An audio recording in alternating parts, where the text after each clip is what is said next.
Hello, maraming salamat po. Magandang umaga po sa inyo muli. Welcome po sa Young Guns on the Move, the television show media launch. At gusto po sana namin buksan ng floor for the questions from our friends from the media, if you have any. May we call on po muna our first question from Ms. Mela Lesmoras of PTV. Thank you po.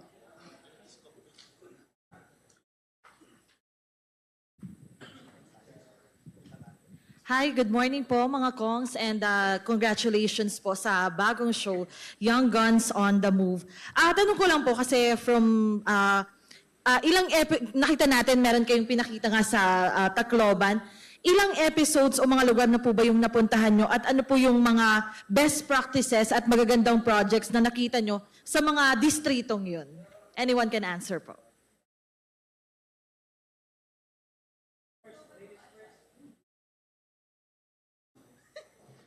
Yes po. Thank you, Mela. And good morning to all our friends in the media. For this po, no, yung two places that we've been to so far would be Tacloban and we hosted rin. Ano yung sa'yo? Three na pala. So, as you've seen, the pilot episode, we've been to Tacloban as hosted by Speaker Romualdez. This representation, together with Kong Jill Bongalon, hosted for Albay. And of course, we have here Kong Lord Ansuan, who hosted CDOs. So far, there's been 3. But I understand from the team they have many more planned, and 14 according to Just here. So yun po. So that's the rundown of episodes that we had, and so far it's ongoing. And it's a good initiative, I believe, from the leadership of the House that beyond what we're doing in Congress, meron po tayong outside. And as you mentioned, Mela, you're asking about yung best practices.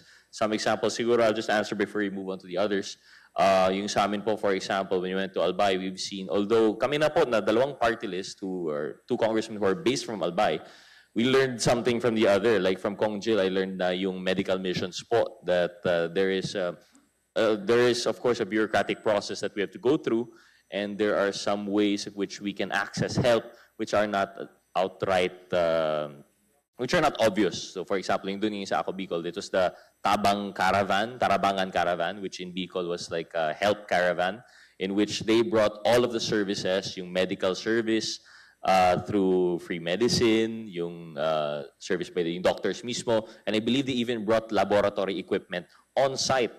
Na akala namin po at the time, for example, in our constituency, we would have to bring the patient to each clinic separately. Pero yun pala, pwede naman, as long as you have a partner hospital, to have this caravan. So ganun po yung mga best practices. And I'm sure there are many more that we are looking forward to as we go on with the show. Well, in my case, tatlo na tayo, di ba? Nakatatlong episodes na tayo. But I've been to Tacloban and Cagayan de Oro. So one of the things I guess, no, na-observe ko doon, apart from the giving out of programs and services like yung sa ISIP, nakita natin doon sa clip during our Tacloban trip, and yung binibigay na other services to the people, nakita ko, like in the case of Tacloban, the resiliency. So they translated that into actual infrastructure projects. Nakita nyo ata yung bridge when that actually is the area na flash out yung mga bahay. That's where we had our breakfast. Yung sa Yolanda. It's so tanong namin is why call it Yolanda Eatery, di ba? Pero yung pangalan pala na Yolanda Eatery, parang landmark na nila. So every time na may mga bisita sila, doon sila pupunta because the food is fresh, galing mismo doon sa ani sa dagat. So din ang dinadala. So nangyari is, ang pangalan na niya is Yolanda even before the Yolanda typhoon, the surge, no, happened. So nakita natin, nilala kami doon ni Congressman Jude Asidre, nakita nila yung how they would be able to, at least from the experience, when Yolanda happened, how they can actually translate those infrastructure projects in order not only to protect the community but as well as to be more resilient. So isa yun sa mga nakita ko, yung resiliency ng mga taga Tacloban, and that apart from having so much history, no, pumunta tayo doon sa MacArthur Park Landing, which is basically also it also symbolizes Filipino resiliency after the war. In World War II, nakita natin how the Filipinos were able to prevail no, despite the hardships that we had, no, that generation had to go through. Nakita natin yung symbolism ng MacArthur Landing, that it's the renewal of the Philippine Republic after the World War II. And in Cagayan de Oro, nakita ko, nandito si Congressman Lordan Suan, sa Cagayan de Oro, there's so many untapped potential tourist destinations in Cagayan de Oro, which basically can also create livelihood, no?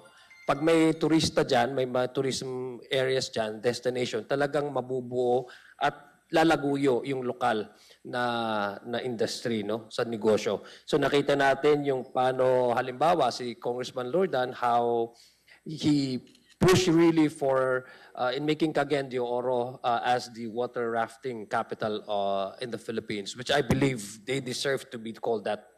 Kasi they have at least the longest in the country, no, yung river rafting. You should go to Cagayan de Oro and experience that.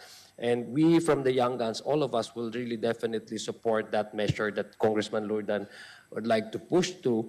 And also yung tingog na nakita ko sa kanya, yung best practices niya. So he really sits down with his constituency and he talks with his constituency kung anong problema nila, kung paano siya makatulong. And I guess that's one of the things that I na magandang, na admirable, and I think it's one of the best practices that all of us also should emulate.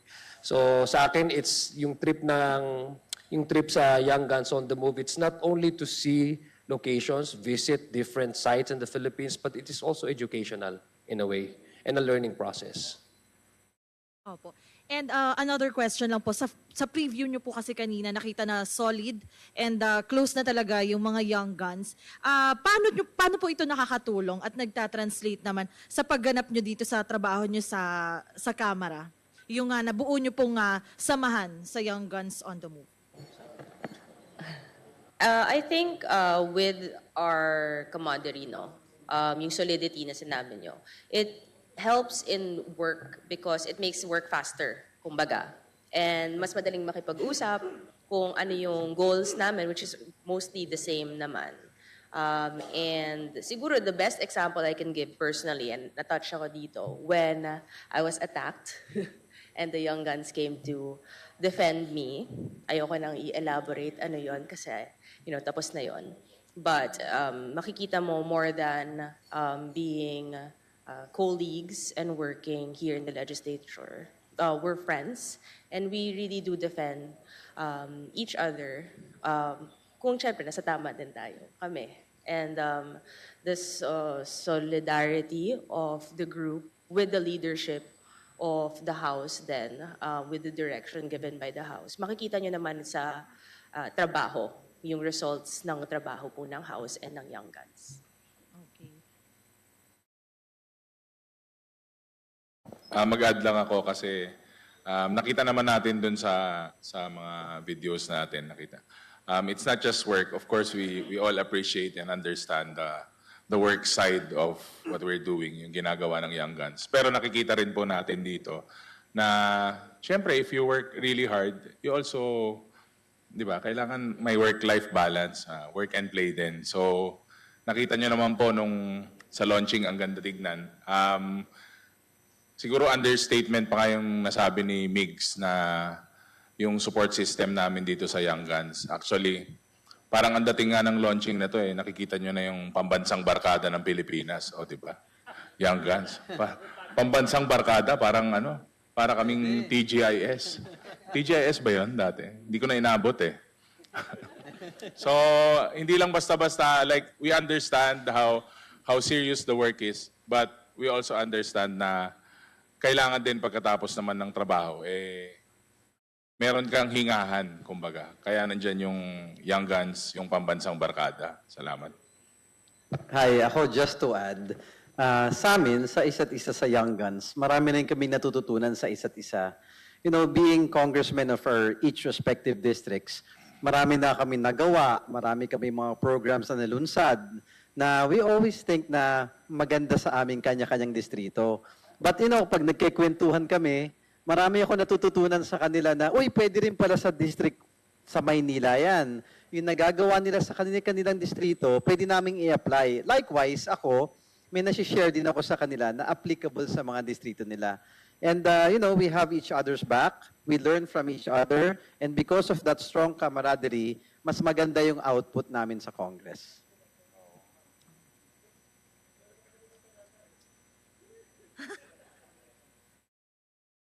Ay, papa-add lang daw nila. Dahil lang din daw sa Young Guns. Totoo to. Nagka-love life na ako. Congrats po and thank you. Hello po. Next po is Ms. Kath of Radyo Pilipinas. Follow up daw po, sino daw po? Kailangan nyo pong manood ng next few episodes. Pero speaking of support po, aside from support po ninyo sa isa't isa sa Young Guns, nakita po natin yung support din ng House leadership sa inyo. How important is that support and yung trust po na ibinigay nila sa inyo? Kanina meron nabanggit dun si Speaker sa isa sa kanyang speech na parang kayo ngayon yung next generation na ng mga leaders po ng House. So, we feel very well supported by the leadership of the House, and I personally feel very flattered that even the Speaker himself would, support us and all of our activities, and even mention us on the plenary, and especially during his activities. So, it's nice to work here in Congress, and then we can go outside and have fun. It's like going on an outing with your friends. And hindi lang naman ganun lang, pero we also learn a lot from each other. And also we get to know the House leadership. Not just Speaker, pati na rin si DSJJ, yung manager namin. So it's an opportunity for us to bond. Dagdagan ko lang, no? We are very thankful because the Speaker is very supportive, no? In fact, most of us, if not all of us, no, mga first-termers. So we're very lucky because this is our first time in Congress, and then ang nadaan ng first time din na ang Speaker, no, si Speaker Martin Romualdez. I guess it's the ability of the Speaker to really see the potential in all of us. Which basically the House is a collegial body. Ultimately, you need to really have a number, no, in order to push for certain legislation to prosper. So I guess ang nakita niya is we invest on the youth because that's basically is the idea of ECIP. That's the idea of many other programs that he wants to give out to our young people, no. But in the House of Representatives, we have, I guess, the sizable number of the members are aged from, I guess, from 24 to 45. So this is a substantial number for any leadership priority to really push through because ultimately you have the numbers. And I guess the Speaker sensed that para maging dynamic ang House of Representatives, maging relatable sa mga tao because we are a young country. Ang Philippines, most of you go to age demography, kakaramihan talaga sa atin, may kabataan. For the services of the House of Representatives, in terms of legislation, in terms of creating batas, ang gusto ng Speaker is for the House of Representatives to really resemble as the House of the people. And you need to be more relatable. We need to transform the House relatable to the people, especially to the young people, because they will be the next generation. So I guess that's the kind of angling that the leadership of the House wishes to project. And we are very thankful because sa number of members, marami ang bata, marami ang first-termers, and I mean, humility aside, yung mga bagong members ngayon, talagang we have so much potentials. And this is also opportunity for us to do mentoring. Kasi may mga veteran legislators din, which basically are our inspiration. So it's really pushing the House of Representatives forward to the next level, using that kind of potential in order to project a House of the People which is really relatable to the young people for the next generation. Just to add lang po, no, quickly, kasi may nabanggit si Zia. We always say po, diba, like the youth is the future of the country. But here in the House, we're really happy to see that the leadership, they walk the talk. As you can tell from our name, yung Young Guns, actually, pretty informal. It predates this more formal setup that we have. Talagang, as sabi ni Kong Paulo, parang barkadahan lang. But it transcended that because of the support of the leadership. What I wanted to add was that, as Kong Zia said, it's a collegial body, ang Congress. And as with any collegial institution, seniority usually plays a big part in how it rolls. There's a hierarchy so that to keep the flow going. However, with the support of the leadership, they've really given the Young Guns a role in Congress that they gave us a voice in a way that we are able to participate more fully in the legislative process and in our own districts and the constituencies. So talagang I guess what I'm trying to drive here is that without the leadership support, yes, we're there. Nandyan kami magkakasama, we're friends and colleagues, but with the leadership support, it's been something more. And I think this is something that we're very thankful for and that we continue to strive for. Yun lang po. Thank you. Dagdag ko lang ha. On top of all of that, in anything naman sa ginagawa natin sa buhay and anything in life, kailangan mo ng support system. And swerte namin as neophytes and young guns na sinusuportahan kami ng leadership. Kasi ang end naman talaga nito, with the support being given, and itong Young Guns on the Move na pinapakita sa mga taong bayan, ang mga nasa iba't ibang mga distrito, ibang mga sector representations, constituency po namin. Kung paano namin tinutulungan ng mga tao, ano yung mga proyekto namin, ano yung mga ginagawa namin, and showcasing, syempre, the tourist spots and the foods of the various areas. Makikita na with the support, and with this program at yung movements ng Young Guns, it's not just showcasing that we are the next generation leaders, kumbaga, and na kami po yung mga nilagay and ang mga nilagay nyo sa pwesto at kung ano po yung mga ginagawa namin. But it's also to sana inspire the young ones, especially those aspiring to be the next future leaders. Pag tumanda-tanda na rin naman kami. So we're very thankful, especially with our roadshow manager, DS JJ Suarez, who's always guiding us. So hindi lang po si Speaker, but actually the more senior members of Congress who are there always ready to mentor us. Thank you. We would like to welcome po the presence of Deputy Speaker David J.J. Suarez and Congresswoman Det Escudero, 1st District of Sorsogon. Medyo napahapyawan na po ni Kong Migs, no? Pero tanungin ko na lang po, last question on my end. Bakit po dapat abangan ng taong bayan or bakit kailangan panoorin ng taong bayan yung Young Guns on the Move po? Yan lang. Ba't naman hindi? Di ba? Hindi, joke lang. Of course, we are not just showcasing yung kung anong nangyayari dito sa Kongreso, but we are going down to the grassroots. Kung merong serbisyo fair ang House of Representatives, we also have Young Guns on the Move. Basically, it's a lighter take on what we're really doing. Kasi hindi naman po pwedeng puro legislation lang. Pero, ang kinaganda po nung ginagawa natin to na activity, hindi lang siya tourism-based, economy-based, and of course, we are showcasing the Philippines to the world, not only to the different provinces and to the country.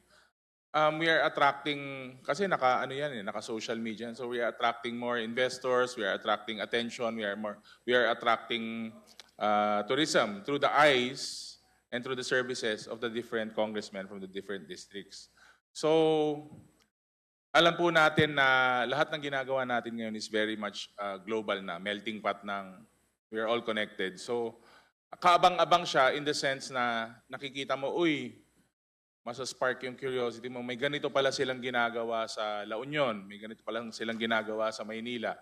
There are certain differences, but there are a lot of similarities as well. And kaya nga po kami nandito to show the world that with the support of our leaders sa House of Representatives, mapapakita po natin kung ano yung kanya-kanyang strengths sa kanya-kanyang pinagmamalaki ng bawat distrito. And I'm sure makakatulong to policy-wise kasi makikita din po natin kung ano ang kailangan ng bawat probinsya sa Pilipinas. So thank you. Siguro, sorry so, simply put lang, kasi makikita mo kung paano talaga kami. I mean, yung, di ba yung ginagawa natin to, talagang nandyan yung camera, but we were just ourselves. And it's showcasing na, syempre, di ba serious tayo pagdating sa trabaho. And hindi ko naman sinasabi na bulak-bul kami, ha? Hindi kami ganun. Do not quote me on that, please.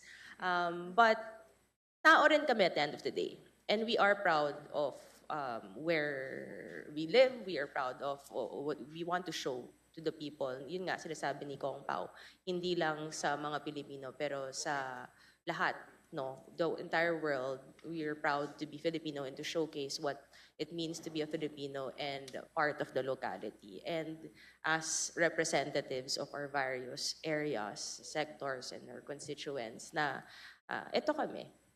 And sana makita ng mga tao no, na however we are painted online or whoever paints us in a way, makita nila na ganito rin talaga kami. And hopefully, it's another take and another way for people to see na ganito talaga tayo. Walang, it's raw. We try to be as raw as possible.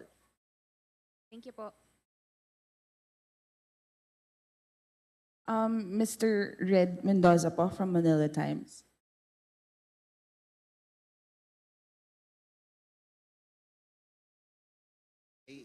Yeah, hello. Yeah, good morning po muna sa mga kongs.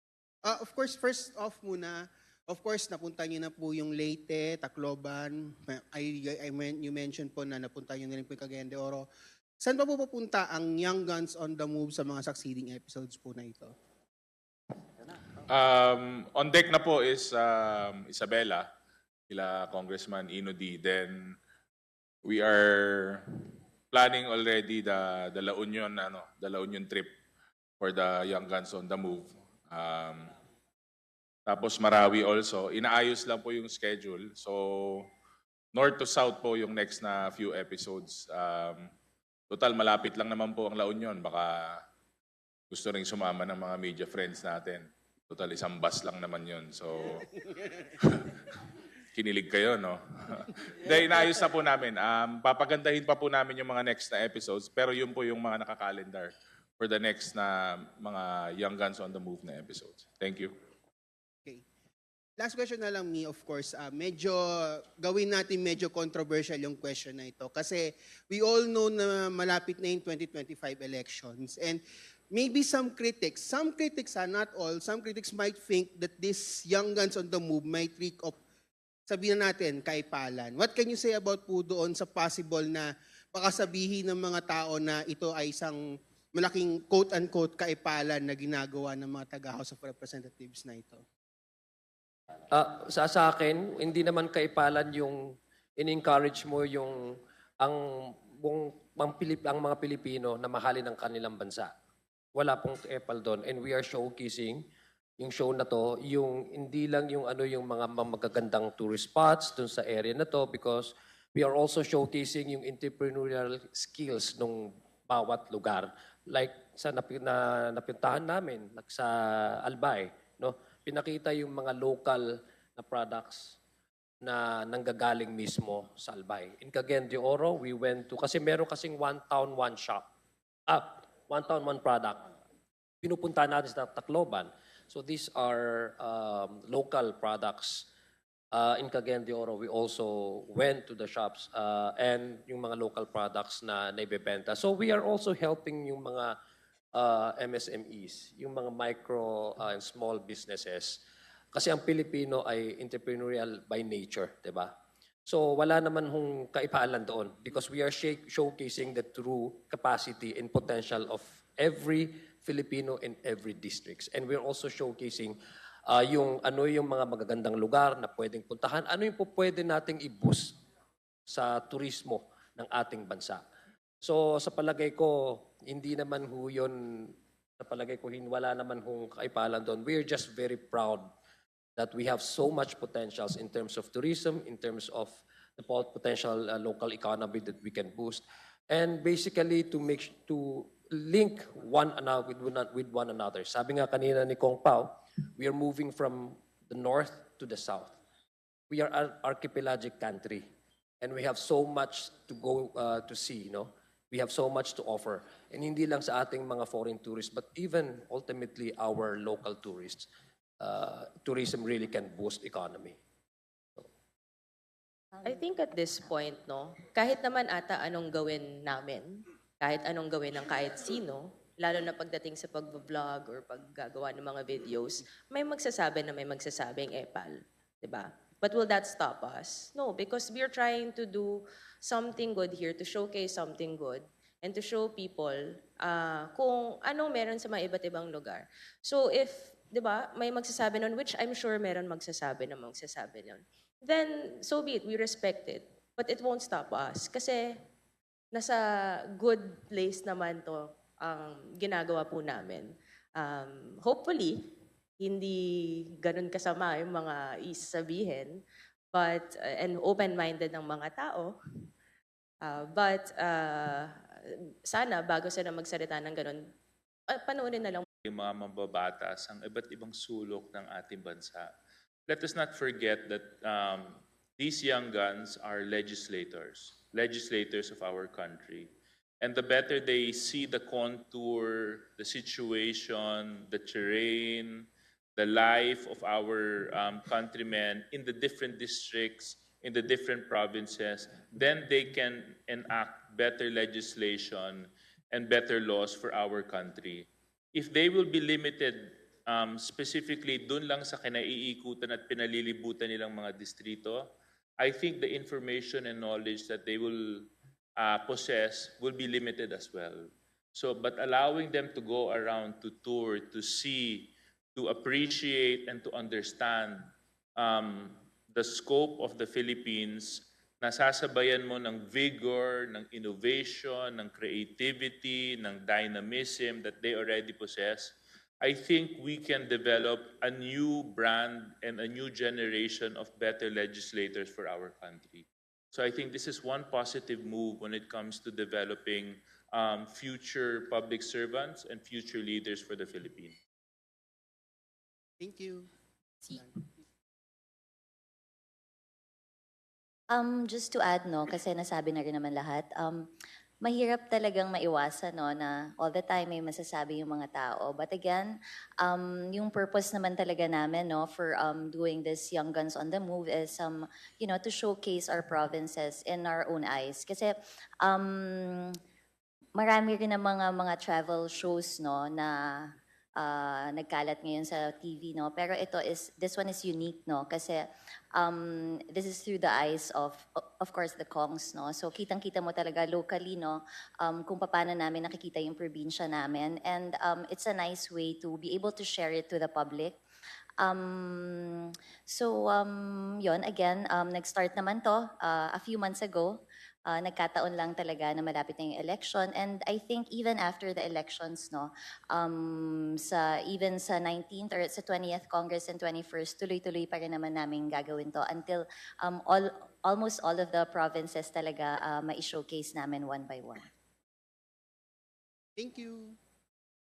Thank you very much po. Any more questions po from our friends from the media?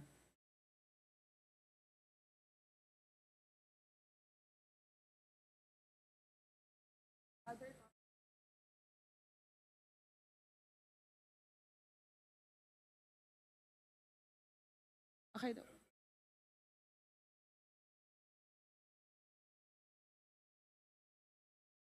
Magsingit lang ako. Pwede magsingit. Yung ginagawa namin is, yung ginagawa now, yung nilo-launch now, this is nothing new. Local governments practice this. Naglalakbay-aral po ang local governments, provincial governments. At, di ba, meron tayong, tawag nga nila, di ba, pinalitan pa, parang adventure learning, lakbay-aral. This is done by local governments na nagbe-benchmark po sa iba't ibang lugar. Ginagawa na po namin to. Kapitan Kagawad, konsehal pa po ako, ginagawa na namin. But this time, it is just a little bit amplified. Of course, we have a TV show for it. But to be a regular activity, talagang ginagawa na po natin to sa Pilipinas ever since. Other matters? Dadagdag ko lang sabi ni Pao, no, kasi na mayroon akong naisip. This can also be a form of reporting. accountability, transparency, because we show our projects, yung mga natapos na mga programa, ano yung mga kulang pa na kailangan pang i-address ng mga problema. So it's a form also of reporting to the public kung what has been accomplished so far and what are other things that needs to be done. Ay, meron pa pong isang question about Young Guns on the Move. Kongs, parang hindi pa po na-mention. Okay lang pabanggit po, kailan at kailan ba magsisimulang mapanood yung Young Guns on the Move, yung schedule na to at saan? Thank you po.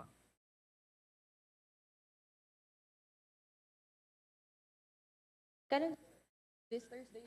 This Thursday. What's this Thursday? 7? The 8th, August. Oh, auspicious day. August 8th. Starting this Thursday from 5:15 to 6 p.m. PTV and Congress TV. May we request din po our friends from the media to please follow the social media accounts of the Young Guns. YouTube po, Facebook, Twitter, Instagram. Questions po? Morning po. Para kay Deputy Speaker Suarez, you mentioned earlier po during the House Appropriations hearing ng PCSO budget regarding nga po dito doon. Kindly expound lang what you raised regarding po doon sa illegal online gambling, yung online sabong. And with Pogos nga may shutdown na ngayon, ano pa yung pwede natin gawin? Since hindi nga sila, you mentioned about regulating it para naman kumita po yung gobyerno with the losses na, mawawala with the shutting down. Thank you. Thank you for that question. So we all know that the President has already issued a total ban on POGO. Yesterday, under the leadership of Speaker Martin Romualdez together with other congressmen, bumisita po sila dun sa mga POGO sites sa Pampanga at tunay pong nakakataas ng balahibo yung nakita nilang facilities that's built for human trafficking, torture, and other. I don't want to expound, but it's really terrifying. Now, with that total ban, which we all do support, the question is, where do we recover the 7 billion pesos that PAGCOR will earn? And based on our estimates with the BIR, kung susumahin po natin ang mawawala dito, that's around 10 billion pesos. Senior Vice Chairman Stella mentioned that around 25,000 Filipinos would lose their jobs, but my estimates are around 30 to 35,000 Filipinos would lose their jobs. So, may revenue loss ka, may mawawala ng trabaho, ano ngayon ang pwede nating gawin para maski papaano naman, hindi man natin matapatan, mapunuan man natin yung pagkukulang na to. So ito po yung challenge ko sa PCSO. Kasi yung online gambling na nangyayari, hindi lang naman to sa Pogo eh. Hanggang ngayon, meron pang online illegal sabong na nangyayari sa ating bansa. Bakit ito tuloy-tuloy? Bakit hindi ito mapatigil at bakit ito hindi mapahinto? However, if we can put the proper guidelines, policies, and laws, it is a possibility that we can also earn revenue if we can put the necessary safeguards and safety nets. So matanggal na natin yung social cost, at the same time may revenue sa gobyerno at mapapalaki pa po natin yung industriya.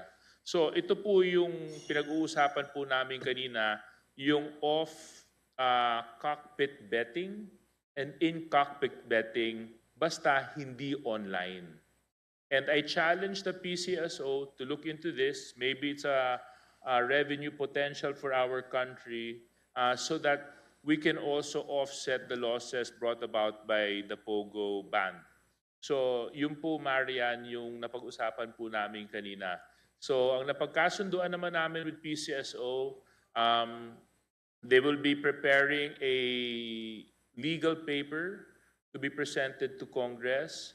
And maybe through Congress, we can come up with the necessary policies and guidelines in line with the directives, of course, of the President and our Speaker.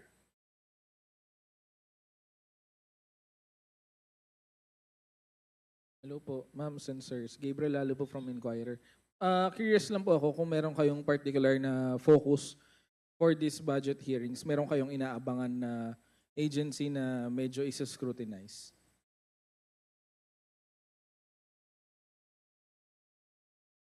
Ako, I would like to look into number one, DPWH.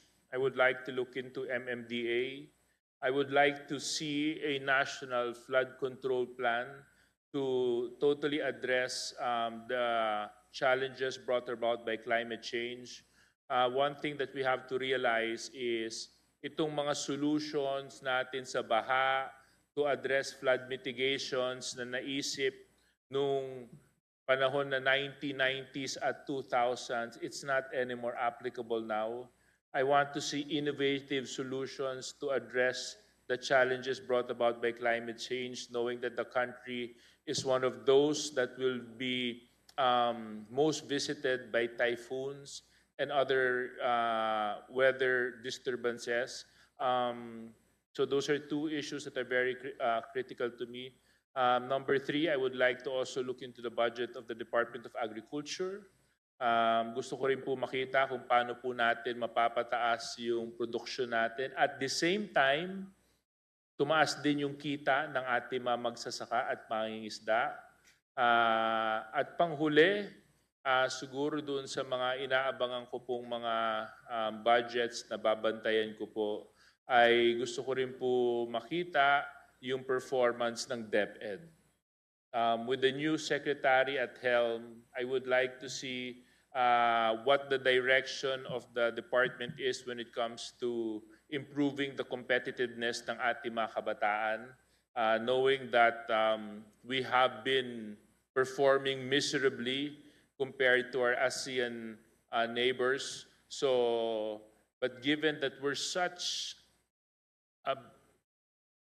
a country with so much potential when it comes to developing employment. But if we will not develop this potential by increasing their capacities in the learning aspect, so I think this will be a loss for our country. So yun po yung ilan sa mga babantayan ko sa budget hearings itong mga susunod na mga araw. Yes, I'd like to add po, no, sa akin, kasi it's an individual choice kasi. I'd like to know how DBM able to allocate funds for the final completion of the normalization process. We're talking about how the national government would be able to provide assistance for those armed combatants who are to be decommissioned, because you need a lot of budget for that.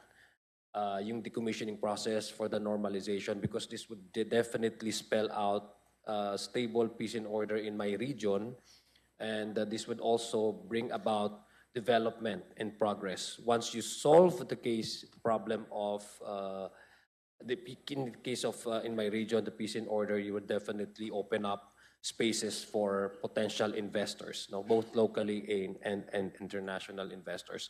Number two, I'm also really want to know yung recovery plan ng ating gobyerno in terms of those who have been displaced, because I come from an area where we experience several displacements, either brought about by local natural calamity or man-made calamity. The very recent experience that we had was in 2017, and there's still ongoing rehabilitation in my area. So gusto ko malaman kung how much money do we need to spend apart from the ones that we have already utilized and used for the rehabilitation. This may be parochial to me, but this is a national security concern. It involves violent extremists and foreign terrorist organizations. So it's a national issue concern, national security concern.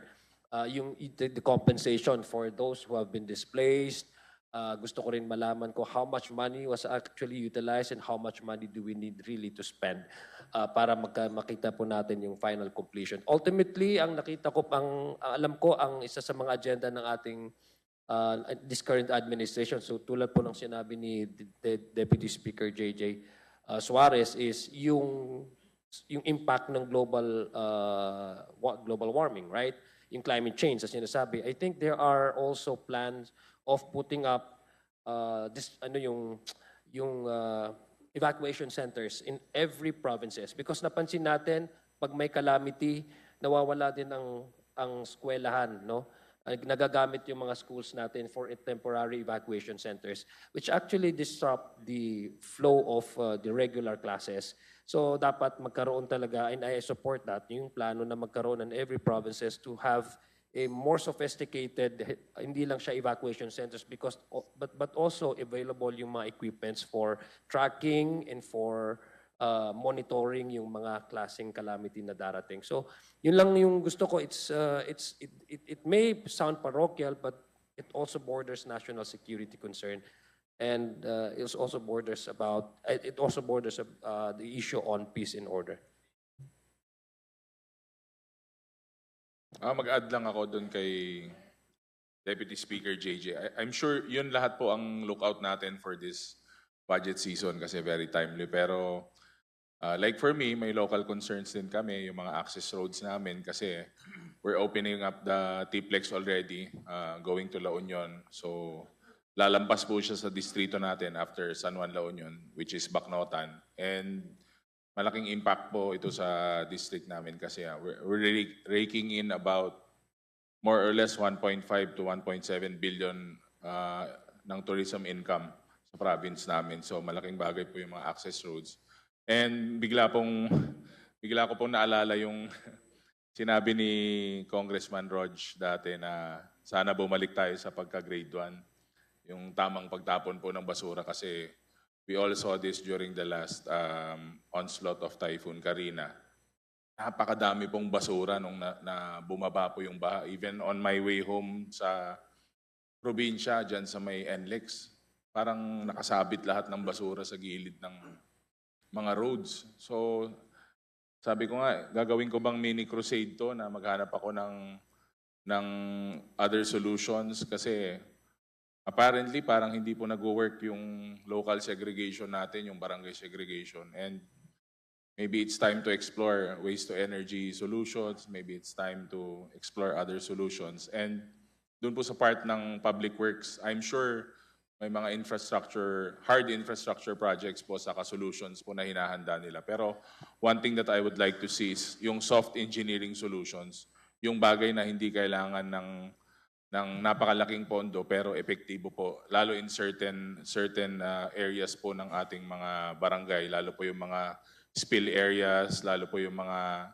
areas po na mabababa. Meron naman pong soft engineering solutions to combat flooding. So I'm banking on the presentation of their budget na meron din po silang ipipresenta maliban po sa infrastructure projects. Thank you. Ako naman, just to add, like to support what DSJJ said, na sa Metro Manila kasi ako being congressman of 1st District of the City of Manila, hinataw talaga kami ng hinataw nung bagyo. Ang daming na-evacuate, ang daming na-apektuhan ng baha.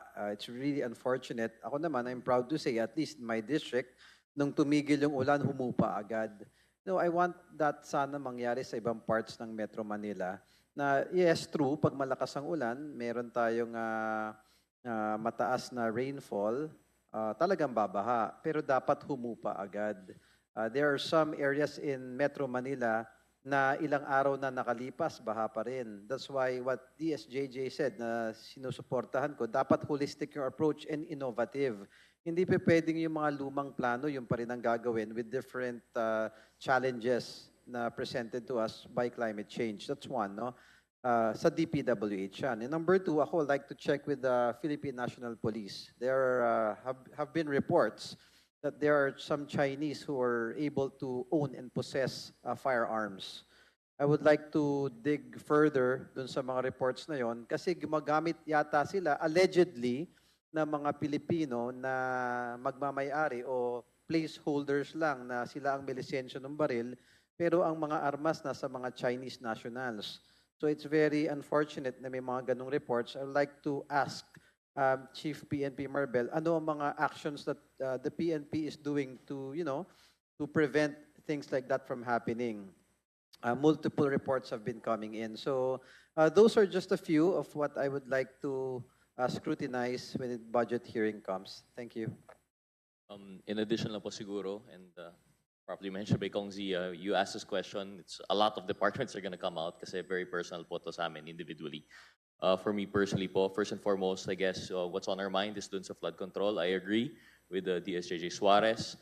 If we would recall, sometime in May actually, before even the rainy season, Speaker Martin Romualdez held a meeting, a high-level meeting with the secretaries of the Science and Technology, Environment, Natural Resources, DPWH, MMDA. Nandun po sila for asking about a holistic approach to flood control. And ang sabi po nila, and actually that was the meeting that resulted into my statement po, no, yung magpaka grade 1, because this was actually the call of those secretaries. But now it's time to ask for accountability. I don't think there was a lack of time for preparation. Nagtanong po si Speaker Martin Romualdez, point blank, what are we doing for flood control? And they mentioned that the executive has been planning for this, yet Karina still happened. So we'd like to find out siguro. We will be scrutinizing definitely yung flood control program if there is a unified plan for that. And yun po. Aside from that, siguro personally, for our advocacy sa One Rail Party List, we will be questioning the DOTR time and time again. Kami, first-termers po kami, but for the past, this will be our third budget that we'll be scrutinizing. Problema pa rin yung plaka, problema pa rin yung driver's license. We would be looking into that. And personal advocacies also, we would also be looking into the DICT. I believe this will be the third year in a row. If then the preliminary numbers that we have are correct, it has a very low obligation and disbursement rate. We have questions about that, yung Wi-Fi for All program, hanggang ngayon, saan po ito? And of course, in addition to that, with the DND, not so much just to scrutinize, but to support. As we know, the West Philippine Sea has been a hot issue, and their modernization program is in full force. So we're excited to know what the DND has, and we want to know if the extent that the DBM will be supporting them and how we personally in the Congress can also support them. Yun na po siguro. Yeah. I just a rejoinder to what I mentioned earlier.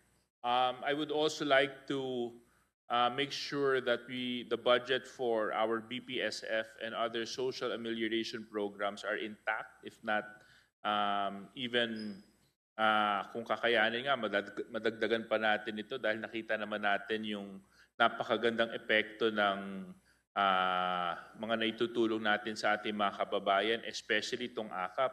Dinemonize po ito nung unang bahagi ng 2024. Kasi lang ngayon, tingnan naman natin yung tulong nito sa ating mga kababayan.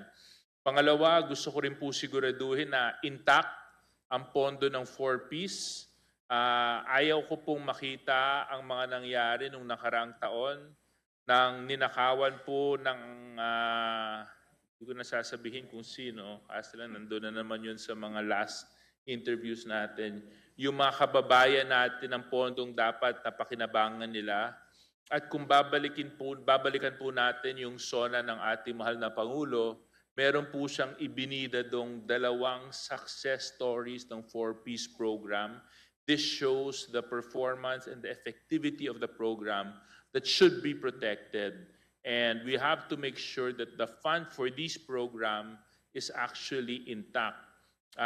Just to inform you and to let you know, that budget slash that happened in 4Ps did not happen in the House of Representatives.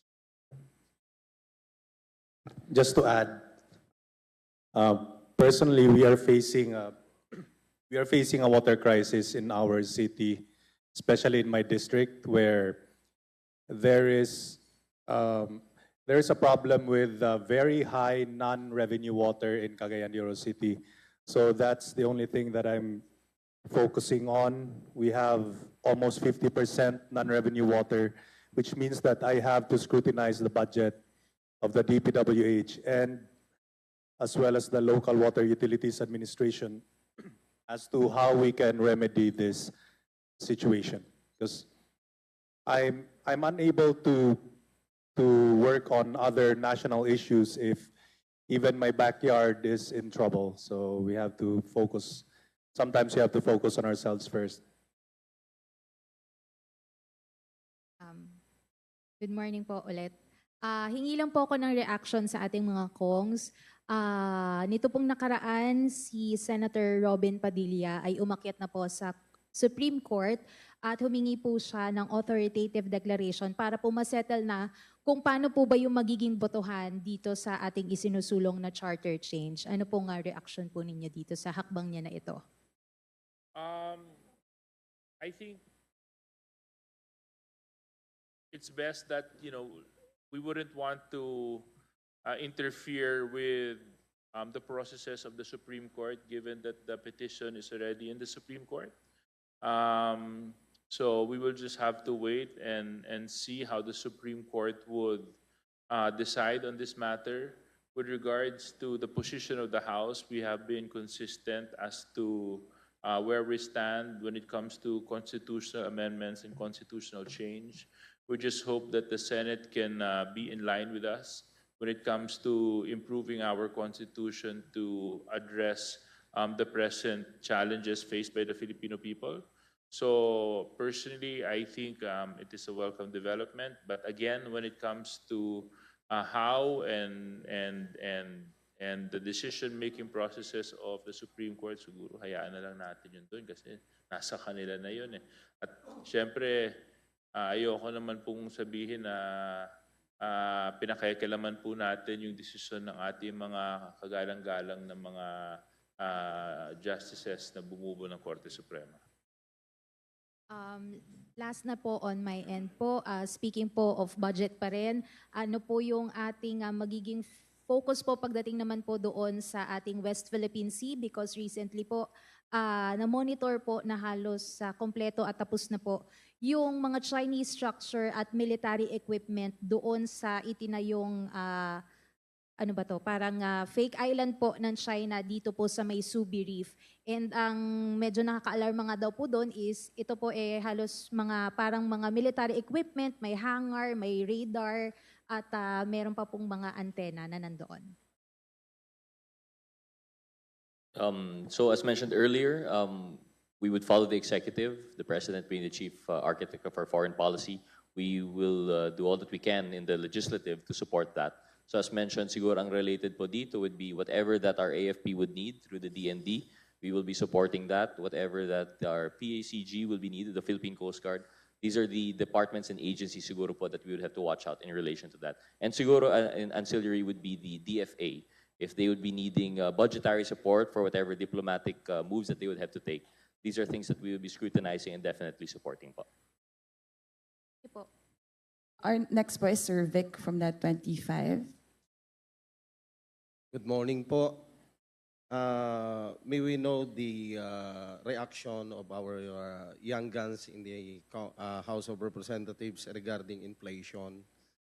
Just this morning, Philippine Statistics Authority reported that inflation rose to 4.4%, July inflation, which is higher than 3.7 inflation rate recorded last June. So nasa budget season po tayo, as mentioned by Deputy Speaker Suarez, tututukan ang budget ng Department of Agriculture kasi despite na mayroong mga move ang government, especially the rice for all, 49 pesos per kilo, ang sabi ng PSA, ang main culprit pa rin ng pagtaas ng inflation is the mataas na presyo ng bigas and other commodities and services. Indeed, it is a major concern for us legislators to see this increase because alam naman po natin na para sa isang ordinaryong pamilya, ang pagtaas ng presyo ng mabilihin ay tunay pong napakabigat. Papasok na po tayo at yung ilan sa ating mga paaralan nagbukas na. So, ang nais po natin maski paano naman maibsan po itong mga kagastusan ng ating mga pamahalaan. Ng ating mga tahanan at ng ating mga pamilya.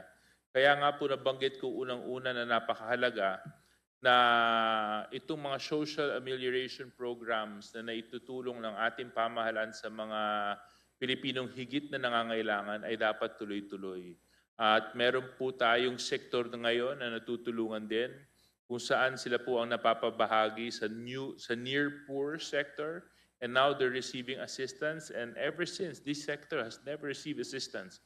Ito po yung minimum wage workers natin. At meron pong inallocate ang gobyerno para sa kanila.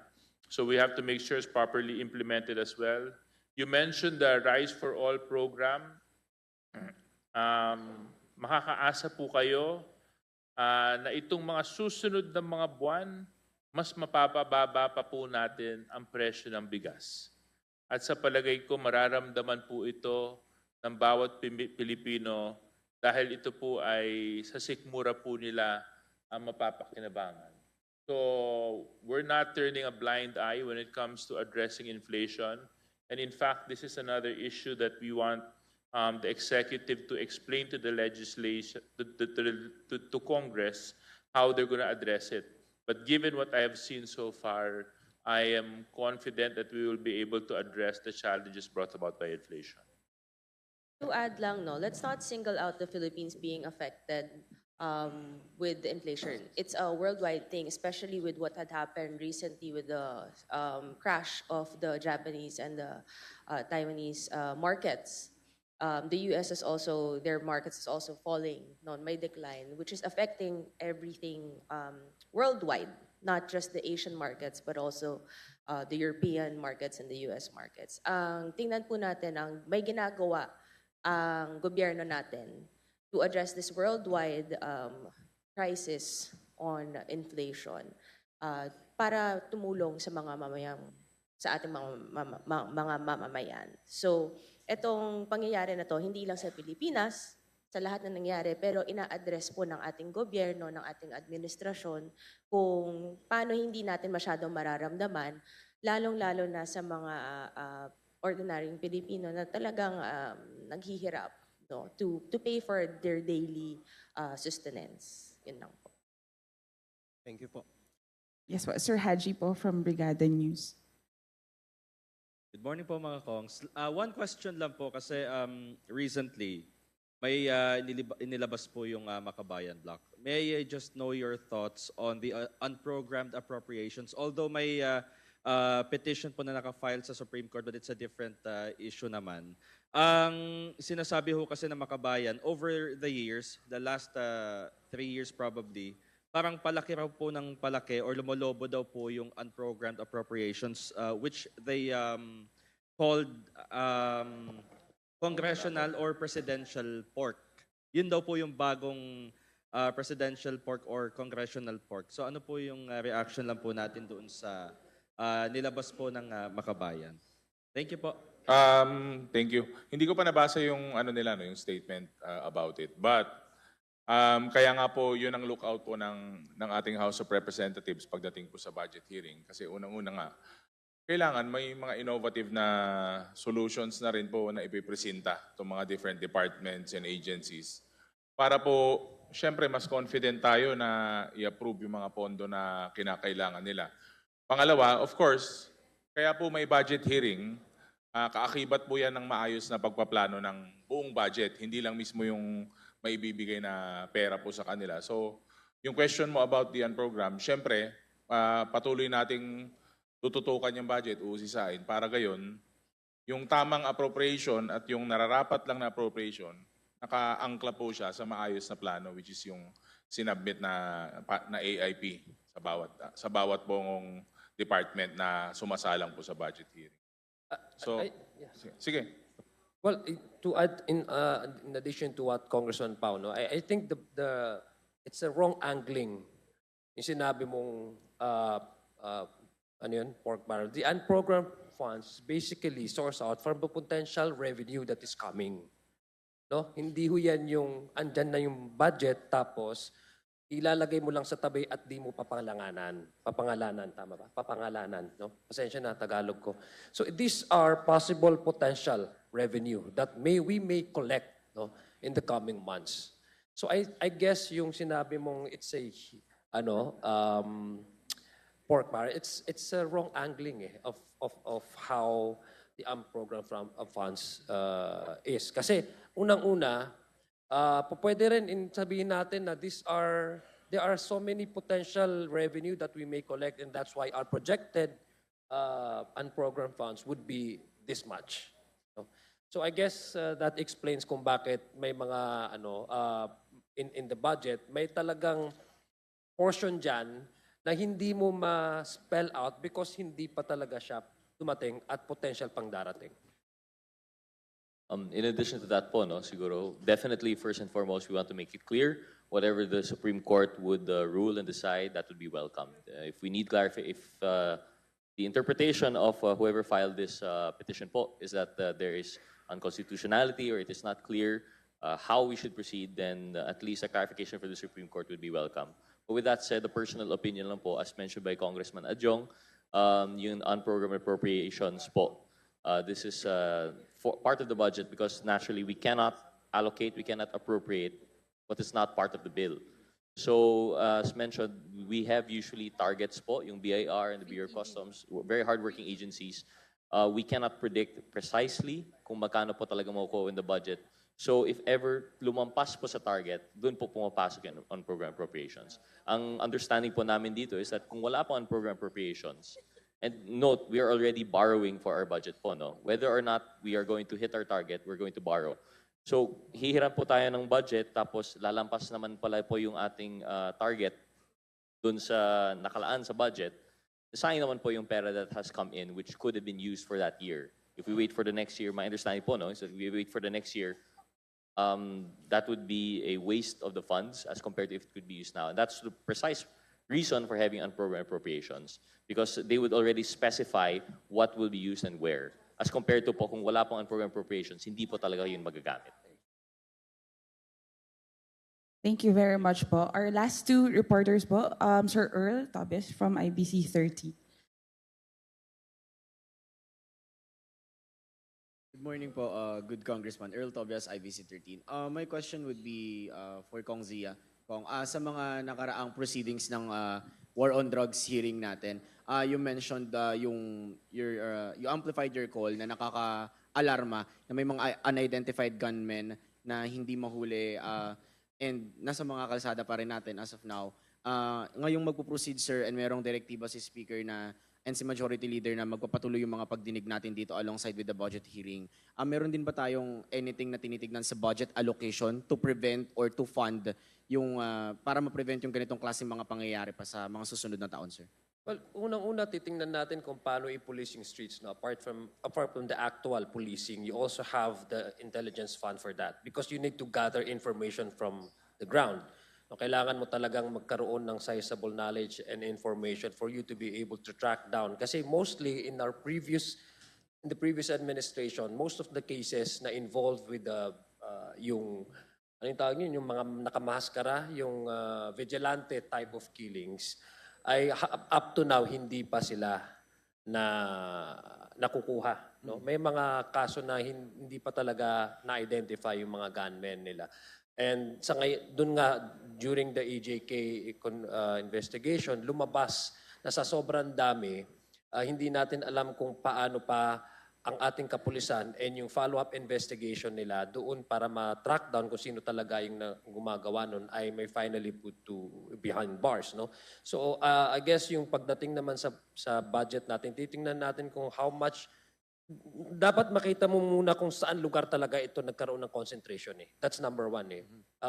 Based doon sa investigation namin, it happened, most cases na nagkaroon ng vigilante type of killings ay nasa NCR. Kung di ako nagkakamali, Caloocan, dito sa Quezon City rin. So titingnan natin kung ano yung concentration nung nangyari noon, yung sa yung police na sila ba ay kulang ng manpower? For them to not be able to police their area. Ano pa yung mga kulang sa kanila? Gadgets ba kulang? But ultimately, I guess yung gathering of information that I think the police also needs to augment. So if that requires budgetary allocation, I'm very much willing to help out. No? Kasi susolusyonan natin hindi lang yung rampant killings in the street as we've seen, in the previous administration, but to finally also make sure that the people, the public, will really trust our police system. That we really trust, the people will really trust the due process of law. Yun ang pinaka-importante yun eh. Kasi sa demokrasya, tulad ng ating bansa, kailangan mong pairalin yung sense of justice. So, kailangan mong gastusan yun kung whatever means possible. Thank you, Kong. Maidugtong ko na rin. Ay, sige po. Sorry, I'll just add then with that, no, I was also having talks with the DOJ. Kailangan nga talaga ng support for yan sa paghahanap, sa information gathering, sa intel, which hopefully mapakinggan natin if the DOJ will also give that in support of not just in the war of drugs, but also itong mga nagtatago pa sa Pilipinas, kumbaga, na hinahanap po natin. We need that, not just this. It's a lot of things na we have this avenue na pinapakinggan natin mga iba't ibang departments to see how they will address various issues as well and how we can help here in the legislature as with the power of the purse, no, to help push for their goals and the goal of this administration and the leadership. Thank you. Thank you, Congresswoman. Last from my end na lang po. The Marcos administration is also eager to eradicate, of course, the forms of syndicate in our country. And tuloy-tuloy nga yung sa Pogo natin, like kahapon nagkaroon ng personal inspection sila speaker. And then, Kong Zia, you also are focusing yun dun sa total na pagtanggal ng mga peking dokumento na naabuso ng mga foreign nationals na nakapamalagi sila sa ating bansa and potentially nagagamit nila for illegal businesses or activities. Kumusta po yung magiging progress natin doon sa issue na yun for the rest of the year, sir? Ongoing pa rin yung investigation. In fact, kahapon lang si Congressman Rog Gutierrez nag-file siya ng resolution. Kayo na nag-file ng resolution, no? To have it. Okay. Si kasama din namin sa Yangan, si Congressman PM Vargas ng 5th District, no? O 6th District ng Quezon City at saka si Congressman Joel Chua of Manila. Nag-file sila ng resolution para i-console, kasi 4 o 3 committees ang ongoing investigation. Nakita natin na may link at may connection ng bawat isa. Yung sa mga fake passport documents, yung POGO, yung mga cases of illegal activities that involves within the POGO system, tapos yung mga illegal drugs and the human trafficking cases. No? So lahat, nakita natin lahat connected siya. So na minararapat ng itong ating mga kasamahan sa Young Guns na mag-file sila ng resolution so that we would have one bigger committee to really focus on the illegal activities that involved in the illegal in the POGO operations, and as well as those other crimes that we've seen na interconnected sila. Dahil sad to say, the more that we investigate, the more that we ask questions, ang lumalabas ay isang mga Chinese nationals, no, unfortunately, mga Chinese nationals involved, and as well as may mga cohorts din sila ng mga local ng mga illegal, mga local personalities. So we would try to really push on with this investigation dahil ang ating presidente gusto talaga niya linisin ang ating sistema, ang pagninegosyo sa ating bansa, gusto niya legal, gusto niya mas maganda yung kung ano man yung revenue na nakukuha natin, gusto niya sa legal na pamamaraan na hindi maagrabyado ang ating mga kababayan, hindi tatalamak ang magiging krimen sa ating bansa.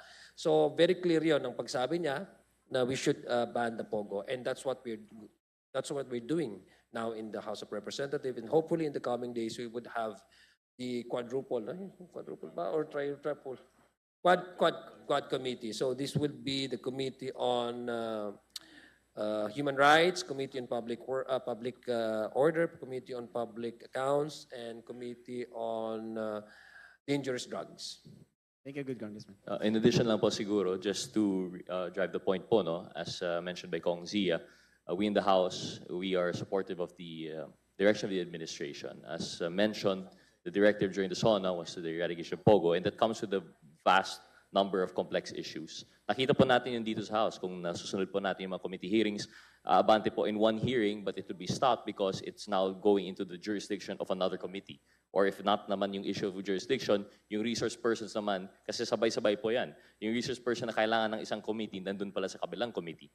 So, normally, you would know if you'd follow po, no? The previous 2 budget hearings, pag budget deliberation na, yun na po talaga yung focus. Walang ibang committee hearings.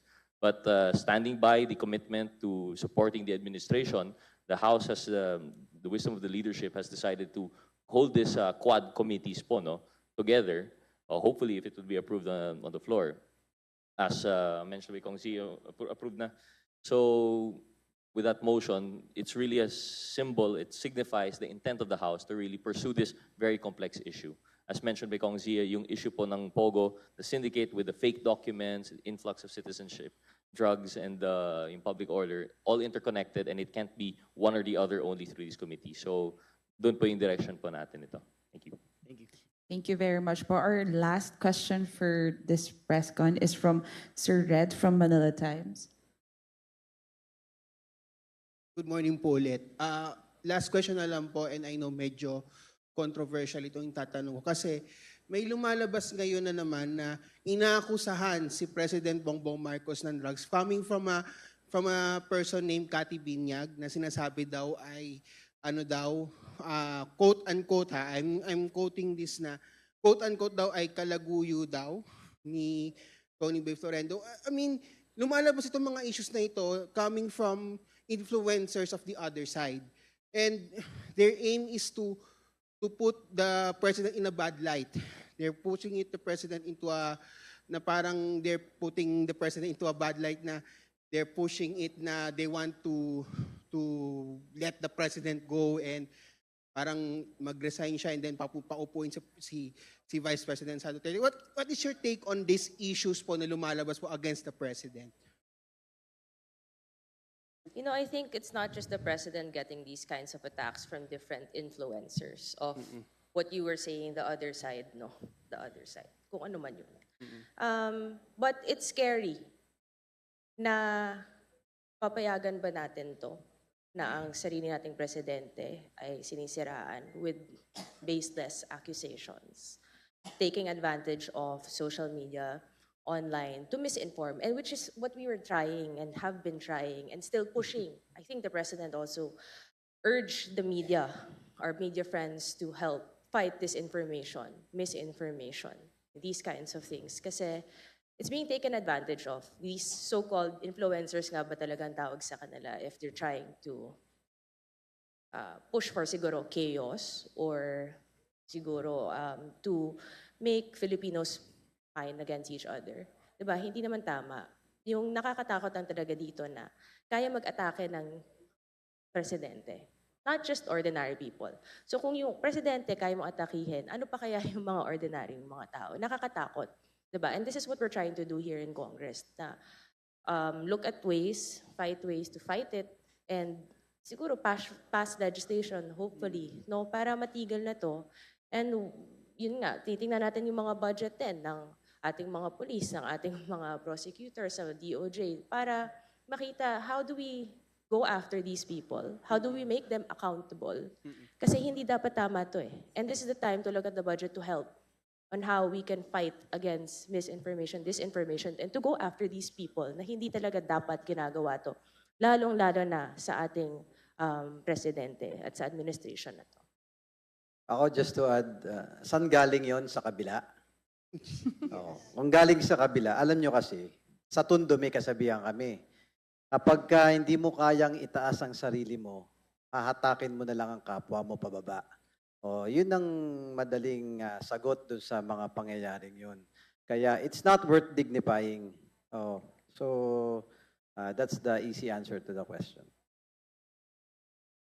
Gusto ko lang din i-add, sa mga naniniwala lang din, kasi taga Davao din kasi to eh, tingnan nyo na lang din yung background na nagsasalita kung credible nga rin ba. Yun lang po.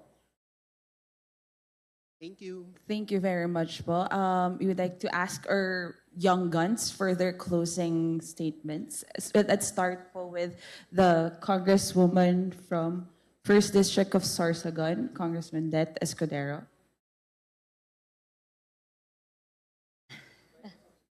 First of all, no, thank you very much to everyone who attended no, this briefing. Gusto ko lang imbitahan lahat no, na manood ng ating Young Guns on the Move. It will be aired starting Thursday and every Thursday from 5:15 to 6 p.m. So meron tayo sa TV, meron tayo sa mga social media platforms, PTV4 and sa ABS-CBN, no? TV Plus, and also sa Congress TV and sa ating social media platforms. Please follow us, of course, on Facebook, sa YouTube channel, Young Guns on the Move, and PTV4 and Congress TV. Thank you. Congressman Lorden Suwan po. Good morning, everyone. I'd like to invite everyone to watch the Cagayan de Oro City episode of Young Guns on the Move. And there were only a few of us, but I think it's going to be fun. You'll be able to learn a lot more about the congressmen who participated in that episode. And I think it's very easy to watch the episode on Facebook and on YouTube. Thank you. Congressman Raj Gutierrez po. Again, I'd like to thank our media friends for being with us today. We'd like to invite you to watch Young Guns on the Move. Akala ko po, documentary style lang po ito. Only to find out my rom-com appeal pala. So let us, abangan po natin yung unveiling of the love story of Kong Nograles. So abangan po natin through the episodes. But yes, we invite everyone to watch Young Guns on the Move. Salamat po. Yes. Next po is Congressman Zia Lonto Yes. Adjong. Tama po. I just want to re-echo what my fellow young guns here, inviting you to please watch and then follow our social media accounts. We have a FB account, Instagram, and I think we also have a YouTube, right?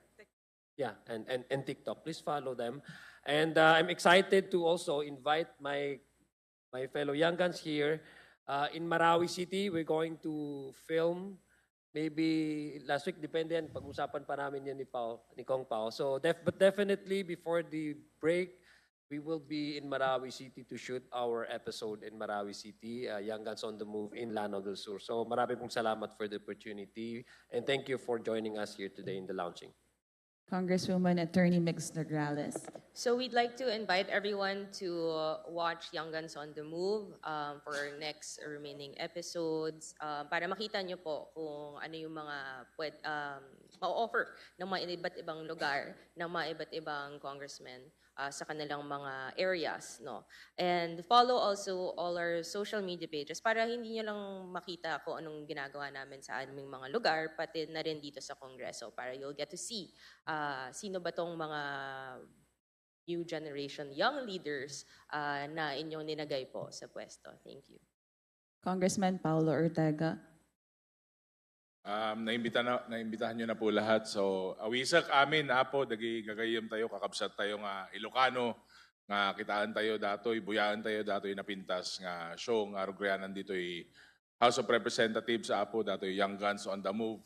Tano makita tayo mo, dagi na duma-duma nga lugar nga napipintas. Hanlang dito, ayan tayo dito Ilocos Region, hindi pa Tintero, Pilipinas. Again, Webes, 5:15 to 6 p.m., JPTV4, Nagyaman kami nauna Congressman Ernix Janicio. Yeah, I'd like to thank the Speaker and the leadership of the House for giving us a chance and the platform to show what we can do. At sa ating mga mamamayan at mga batang tondo, panoorin nyo, tangkilikin ang mga show ng Young Guns at more to come from the Young Guns. Again, thank you very much and more power to everyone. We'd like to thank our friends from the media for coming here. For one last photo opportunity na lang po. Please stand na lang po, sir. Stand po.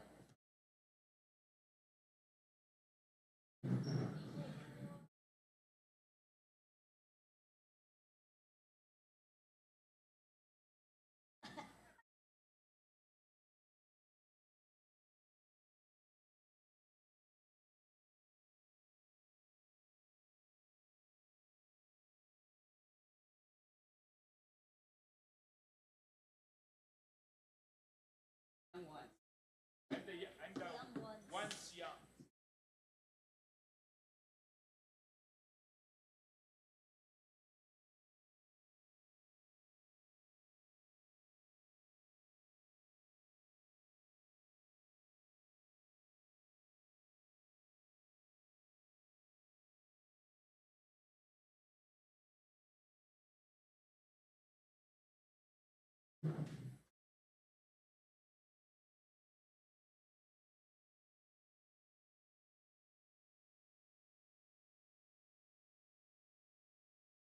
Closer po. Can you move closer? Para mukha naman po tayong close. Yes, thank you.